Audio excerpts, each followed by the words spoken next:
एक कहावत है, देर आए दुरुस्त आए। लेकिन जो हम खबर बताने जा रहे हैं उसमें पता चलेगा देर तो आए लेकिन बहुत देर हो गया, और इतना देर हो गया कि दुरुस्त अब हो नहीं सकता है। हम बात कर रहे हैं काराकाट लोकसभा क्षेत्र से। पवन सिंह चुनावी मैदान में है निर्दलीय तौर पर, और भारतीय जनता पार्टी के वो पूर्व के नेता रहे, कार्यकर्ता रहे हैं। भारतीय जनता पार्टी ने अब उनको पार्टी से निष्कासित कर दिया है। पार्टी से कितने साल के लिए निष्कासित किया है कुछ मेंशन नहीं है, बस पार्टी से पार्टी गतिविधि को लेकर के बाहर कर दिया है कि आप पार्टी गतिविधि के खिलाफ काम कर रहे थे।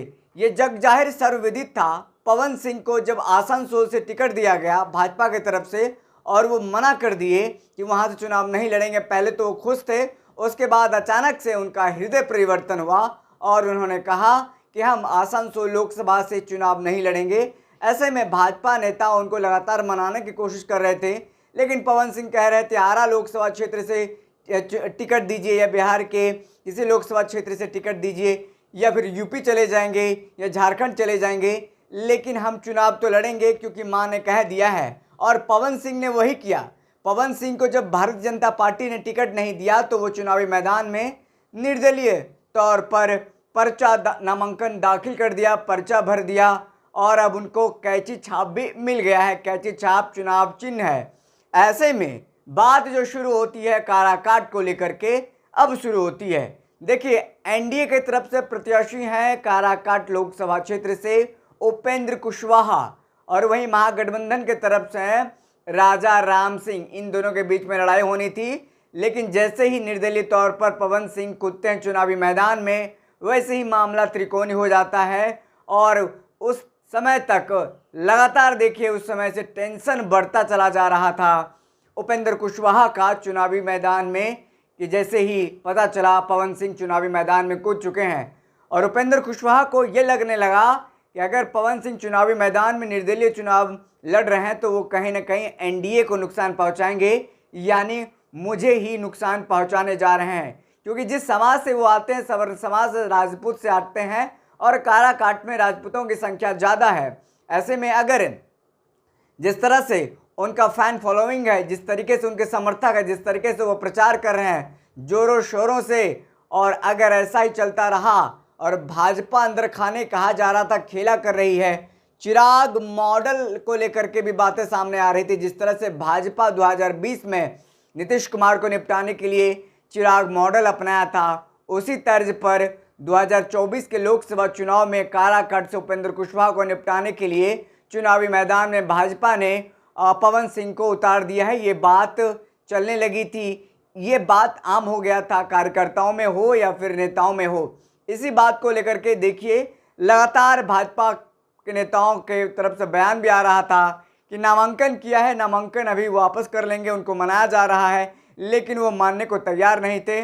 कई नेताओं ने कहा कि उन पर कार्रवाई होगी, सम्राट चौधरी से लेकर के राजकुमार सिंह हो, तमाम नेताओं ने कहा, लेकिन कार्रवाई नहीं हुई। लेकिन आज जा कर के कार्रवाई हुई है। जब पानी सर के ऊपर हो गया तब कार्रवाई होगी, लेकिन पानी सर के ऊपर हुआ फिर कार्रवाई हुई। इस कार्रवाई का क्या फायदा? क्योंकि उपेंद्र कुशवाहा को पवन सिंह जितना नुकसान पहुंचाना था पहुंचा दिया। जिस तरीके से वो चुनाव प्रचार कर रहे थे और अंदर अंदर एक मैसेज देने की कोशिश कर रहे थे कि पवन सिंह अगर काराकाट लोकसभा क्षेत्र से जीतते हैं तो भाजपा को ही हाथ मजबूत करेंगे, और ये मैसेज तमाम सवर्ण समाज में दे रहे थे।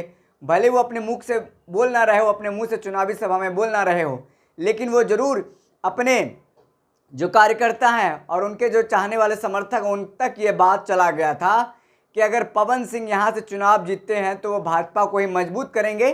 क्योंकि भाजपा के ही कार्यकर्ता हैं, उन्होंने अभी तक प्राथमिक सदस्यता से इस्तीफा नहीं दिया है, पार्टी छोड़ी नहीं है, और भारतीय जनता पार्टी ने उनको निकाला भी नहीं है। हमने आपको इससे पहले खबर भी दिखाया था कि भाजपा की भी चाल हो सकती है चिराग मॉडल अपना करके उपेंद्र कुशवाहा को काराकाट में निपटाने का। लेकिन अब देखिए, आखिरी समय में जब मतदान का तारीख नज़दीक आ गया है, तब भारतीय जनता पार्टी ने पवन सिंह को पार्टी से निष्कासित किया है, बाहर का रास्ता दिखाया है। लेकिन उस पत्र में आप देखेंगे तो कहीं ये दर्शाया नहीं गया है 1 महीने के लिए, 2 महीने के लिए, 4 साल के लिए, 5 साल के लिए आपको बाहर किया जाता है, ये कहीं मेंशन नहीं है। इसका मतलब आप साफ तौर पर समझ सकते हैं, खुले शब्दों में मैं कह रहा हूं कि 4 जून के बाद अगर वो चुनाव जीतते हैं तो फिर से उनको पार्टी में शामिल करा लिया जाएगा। ये भी हो सकता है अगर फाइट देते नजर आ रहे हैं, अगर वो जीतते हैं तो, क्योंकि पवन सिंह चुनावी मैदान में कूदे हैं, बस वो वोट काटने के लिए नहीं, वो जीतने के लिए चुनावी मैदान में उतरे हैं। और आपको पता है कि बिहार में भोजपुरी का एक बड़ा तबका है जो उनका चाहता है अब हिंदी पट्टी में भी उनकी पकड़ बनती नज़र आ रही है, खास करके युवा वर्ग में। और जो उनके जात के लोग हैं, जो राजपूतों की संख्या, जो सवर्णों की संख्या है, जो ब्राह्मणों की संख्या है, और ख़ास करके ओबीसी समाज के युवाओं में भी उनका खासा पकड़ है। अगर एक तरफा वोट युवाओं ने कर दिया तो देखिए पवन सिंह मुश्किल खड़ी कर सकते हैं। उपेंद्र कुशवाहा के लिए राजा राम सिंह निकल सकता है, राजा राम की बात कर रहे हैं हम। और ऐसे में पवन सिंह चुनावी मैदान में कूदे हैं वो जीतने के लिए। तो अब मामला, अब जो पानी है वो सर से ऊपर हो चुका है और पवन सिंह को जितना चुनाव मैदान में भुनाना था भुना लिए। भाजपा ने भी उनको पूरा टाइम दिया कि भैया आप चुनाव प्रचार आराम से कीजिए, जनता आपको वोट करेगी।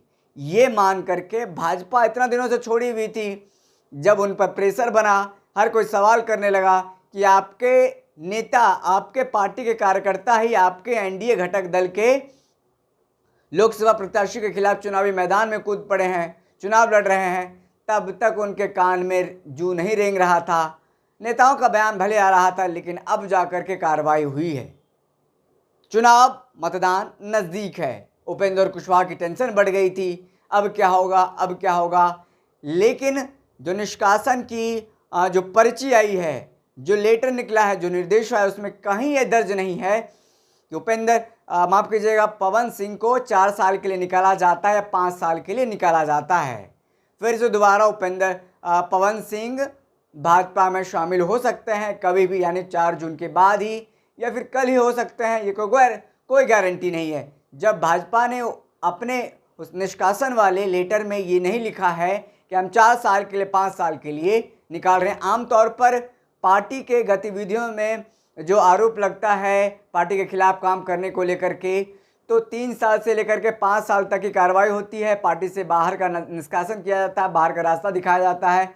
लेकिन पवन सिंह इतना बड़ा काम कर रहे थे, एनडीए प्रत्याशी के खिलाफ चुनावी मैदान में उतरे थे, फिर भी उनको बिना समय सीमा के ही बाहर किया गया है। कभी भी वो पार्टी फिर से ज्वाइन कर सकते हैं। जिस तरह से वो चुनावी मैदान में कूदे हैं, कहीं ना कहीं उपेंद्र कुशवाहा की चुनावी जो डंका है, चुनावी जो सभाएं हो रही है, चुनावी दमखम जो दिखा रहे हैं, उसमें कहीं ना कहीं कमज़ोर पड़ते हुए नज़र आ रहे हैं। पवन सिंह के आने के बाद से राजा राम सिंह, देखिए वो महागठबंधन के प्रत्याशी हैं और चुनावी मैदान में वो भी मजबूती से चुनाव लड़ते हुए नज़र आ रहा है। जहाँ एक पूरा महागठबंधन का कैडर वोट है, तो वहीं भाजपा का एक कैडर वोट है जो उपेंद्र कुशवाहा को मिलने वाला था। लेकिन पवन सिंह के चुनावी मैदान में कूदने से जो भाजपा कैडर वोट में कहीं ना कहीं उसमें सेंधमारी हो गई है, इस तरीके की बातें सामने आ रही है। और भोजपुरी के तमाम जो स्टार हैं वो चुनावी प्रचार में कूद पड़े, चाहे खेसारी लाल यादव की बात करें, उनकी पत्नी ज्योति की बात करें, या फिर तमाम जो और ऐसे कलाकार हैं वो चुनावी मैदान में पवन सिंह के समर्थन में प्रचार कर रहे हैं। कहीं ना कहीं देखिए टक्कर तो जरूर दे सकते हो उपेंद्र कुशवाहा को।